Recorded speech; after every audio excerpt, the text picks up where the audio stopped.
What's up, tribe? How you guys doing? Go ahead and hit that subscribe button, and I hope you like this video. This is your review for Lovers and Friends season 2, episode 4, 3. I have it right in the description box. It might be 3. Episode 3. We're on episode 3. Okay. So we are now here at the group date. Now listen, this again is different from last season, but I like it. And let me tell y'all something. For those of you who saw my reviews from last season, I gave Dennis a hard time because I don't trust a man who's 30 years old and say they ain't never been in no serious relationship. But I'm telling y'all, I'm really liking Dennis. I'm really liking you, Dennis. I don't know if you watch my reviews or not, but y'all let him know that I said that I like him, okay? So Dennis went on a group date with Dee and with Lionel. They went down to the rock climbing, which again, I liked it. I like this group date dynamic because there was a whole competition. There was a little cattiness, okay? And it was a little bit of fun shade, light shade type situation. Now, first of all, D was late, and they said he was late by like an hour. Now, I feel like they were waiting on him, but because, Dennis was like, well, we ain't waiting on you. One monkey don't stop this show. But I think they had to wait for a time to do the rock climbing, probably because of COVID. They probably had to wait. They couldn't have as many people as they probably normally would. And I feel like, D, you might have lucked up a little bit because I feel like if that day had started without you, bruh. But because they hadn't really got started yet, you showed up and you walked up in there like, I didn't hear you apologize for being late. I mean, they might have edited that part out, or maybe my ears didn't catch it. But I didn't hear you say, my bad, I got caught on the freeway. I had to save a dog in traffic. Like, I just feel like you better have a good ass excuse for you to be late on the first date. At least, and they said an hour? D, what's up, bro? So they do the rock climbing, and then they do like a little competition thing with Dennis. Is like whoever gets to the top, first, they get like a little extra point in their hat. So D gets up to the top first. And Lana was funny. He was like, of course he gonna get there first. I'm fat. He not. Lana, you not fat, boo. You just a little cushion. But you not fat, babe. So Dennis was like, okay, well, I'm going to talk to y'all one-on-one, and since D won the competition, I'm going to talk to him first. Now, him and D were having a conversation, and they were actually having a pretty good conversation, and he said he was shocked by D's conversation. Hell, I was shocked by D's conversation, too, because I'm going to be honest with you, I didn't know D could bring all that. He was just talking about the type of person he is. They have compatible, astrological signs. He was saying that he's a provider and he's a giver, and it was cool. I thought they had a really good conversation. Now Lionel decided, he was like, hold up, they've been talking a little bit too long. I feel like the longer they talk, the more my chances fall. So let me go see what's going on up here. He rolls up on them like, are y'all done? I mean, are you finished or are you done? And Dennis thought it was cute. Dennis was like, okay, I see you being assertive and everything. So he went to go talk to Lionel. Now, honestly, from the conversation, I really felt like he had a better conversation with Dee than he had with Lionel. But they talked, Lionel said that he was looking to go to real estate school. And I feel like Dennis heard, I'm in real estate school. That ain't what he said, Dennis. He said he looking to go. Because then it started talking about something. Oh, well, that's a plus because I'm looking for a house. You're going to sell me my house. I'm in the process of buying a house. He can't sell you nothing. Because he's looking to go to real estate school. He don't have no license. I'm just saying.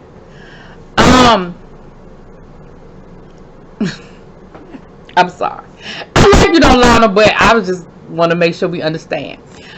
Then he said, what's your sign? And whatever sign Lionel said must have been the same sign of Premier.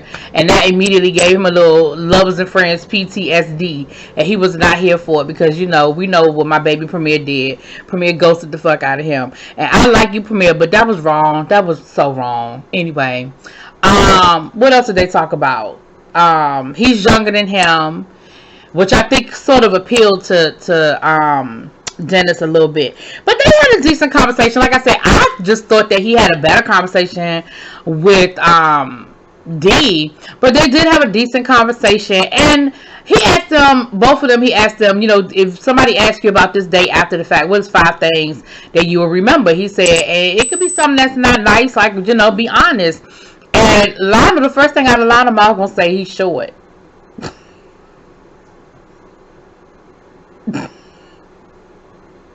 Lionel, did that have to be the first thing out your mouth though, bruh? That he's short?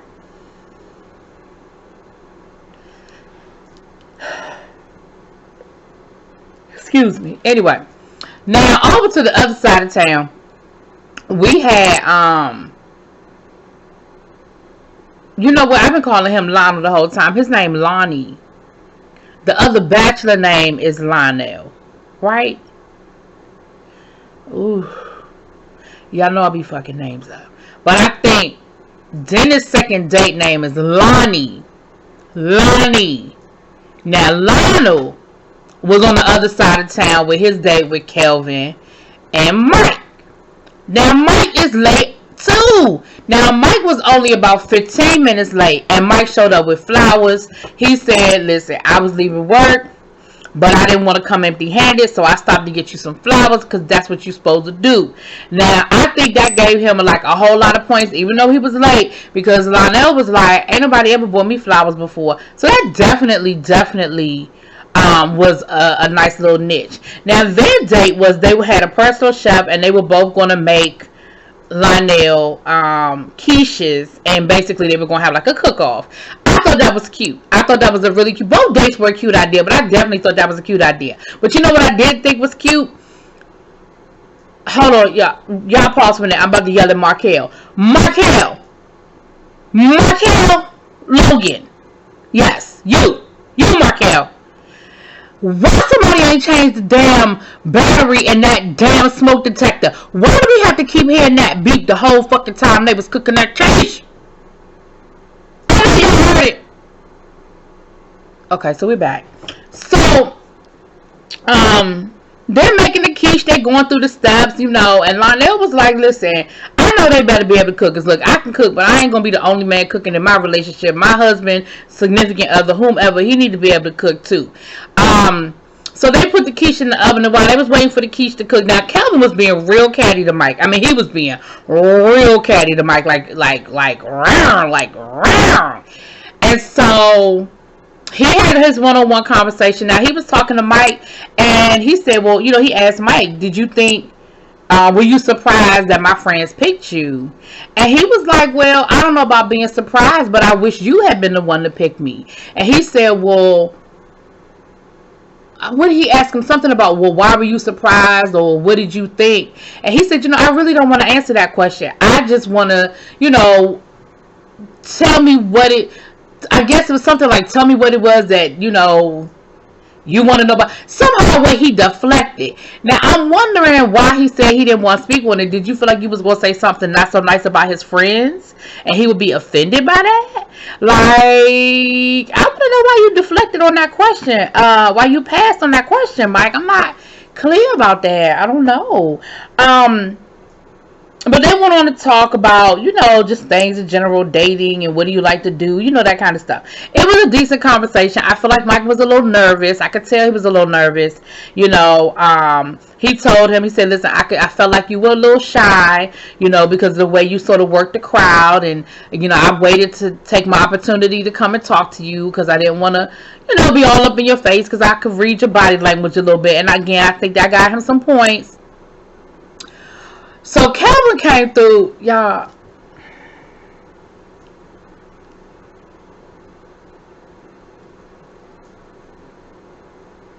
Kelvin gonna ask him, the first thing out of his mouth is, would you sleep with your best cousin's significant other? First of all, what that even mean, your best cousin? Are you saying your best friend? Are you saying your cousin? Are you saying your favorite cousin? What the hell is best cousin?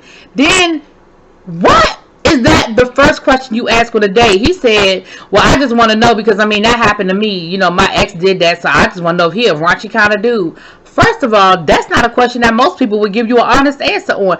If you a hoe and you a hoe, you probably are not going to say, yeah, I'm a hoe, and so I'm going to go ahead and let you know that I'm gonna sleep with your whole family when we start dating.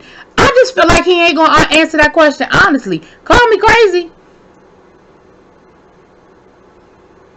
I just don't think he gonna answer that question honestly. I'm just saying. Then they get to talking about Kelvin was. I don't know what the fuck Kelvin was talking about. I don't know. I think he lost me at that. Like after that, I really don't think I remember a whole lot more he said after that. Then they came back and they was talking about. He was saying how he don't get to work out that much because he worked from 9 to 5 and then he does this and he does that. And Lana was like, well, wait a minute, if you working like that, are you even gonna have time for a relationship? Because he gonna say, oh well, no, but I'm mobile. I mean, I can take my computer anywhere.